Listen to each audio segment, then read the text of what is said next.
നല്ല ചൂടൻ പായസം കുടിച്ചാലോ? അപ്പോൾ ഇന്ന് ഞാൻ വന്നിട്ടുള്ളത് ഒരു പായസം ഉണ്ടാക്കാനാട്ടോ.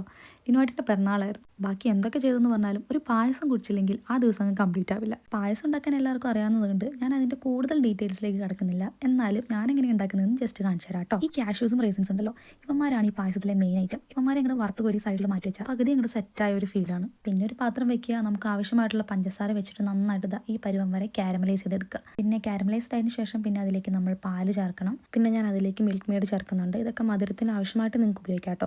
പിന്നെ എന്നാ ഇവനാണ് നമ്മുടെ കാർണേഷൻ മിൽക്ക്. ഇതങ്ങോട്ട് ഒഴിച്ചു കൊടുക്കുമ്പോൾ നമ്മുടെ പായസം നന്നായിട്ട് അങ്ങോട്ട് കുറുകി കിട്ടും കേട്ടോ. പിന്നെ അതിലേക്ക് ഏലക്കാപ്പൊടി, പിന്നെ ഈ മധുരമൊക്കെ ഒന്ന് ബാലൻസ് ചെയ്യാൻ കുറച്ച് ഉപ്പ്, പിന്നെ ഞാൻ ഒരു ചെറിയ എമൗണ്ട് ഓഫ് വനില എസൻസ് ഇടാം കേട്ടോ. ഇനിയാണ് നമ്മുടെ പായസത്തിലെ മെയിൻ ഐറ്റം. ഇവിടെ ഞാൻ എടുത്തിട്ടുള്ളത് അജ്മിയുടെ റോസ്റ്റഡ് വെർമിസെല്ലി കേട്ടോ. അത് നമ്മൾ നല്ല തിളച്ച പാലിലേക്ക് ഇടുക, നന്നായിട്ട് തിളപ്പിച്ച് വേവിച്ചെടുക്കുക. ഇപ്പം നമ്മുടെ പായസത്തിൻ്റെ ഓൾമോസ്റ്റ് എല്ലാ പരിപാടിയും കഴിഞ്ഞു. ഇനി അതിലേക്ക് നമ്മൾ ഫ്രൈ ചെയ്ത് വെച്ചിരിക്കുന്ന കാഷ്യൂസും റൈസിൻസും പിന്നെ ഫ്രൈ ചെയ്ത നെയ്യും അതിലേക്ക് ചേർത്ത് നന്നായിട്ട് ഇളക്കുക. അപ്പോൾ അതാ നമ്മുടെ പായസം ഇവിടെ സെറ്റായിട്ടുണ്ട്.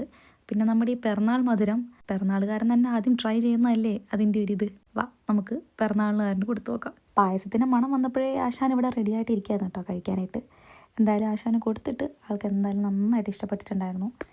ആളെക്കാളും ഒരുപാട് ഹാപ്പി ആയിരുന്നു കേട്ടോ ഞാൻ. അല്ലെങ്കിൽ നമ്മുടെ പ്രിയപ്പെട്ടവരുടെ സ്പെഷ്യൽ ഡേയ്സിൽ അവർക്ക് ഇഷ്ടപ്പെട്ടതൊക്കെ ഉണ്ടാക്കി കൊടുക്കുക, അവരുടെ മുഖത്ത് കാണുന്നൊരു സന്തോഷം കാണുന്നതൊക്കെ ഒരുപാട് ഇഷ്ടമുള്ള കാര്യം കേട്ടോ എനിക്ക്. അപ്പോൾ ഇനി പായസത്തിൻ്റെ ചൂട് പോകുന്നതിന് മുന്നേ ഞാനും കൂടെ കഴിക്കട്ടെ കേട്ടോ. നല്ല ചൂടുണ്ടായിരുന്നു. അപ്പോൾ അത്രയുള്ള ഗൈസ്, എല്ലാവരും ഹാപ്പി ആയിട്ടിരിക്കുക. Bye bye.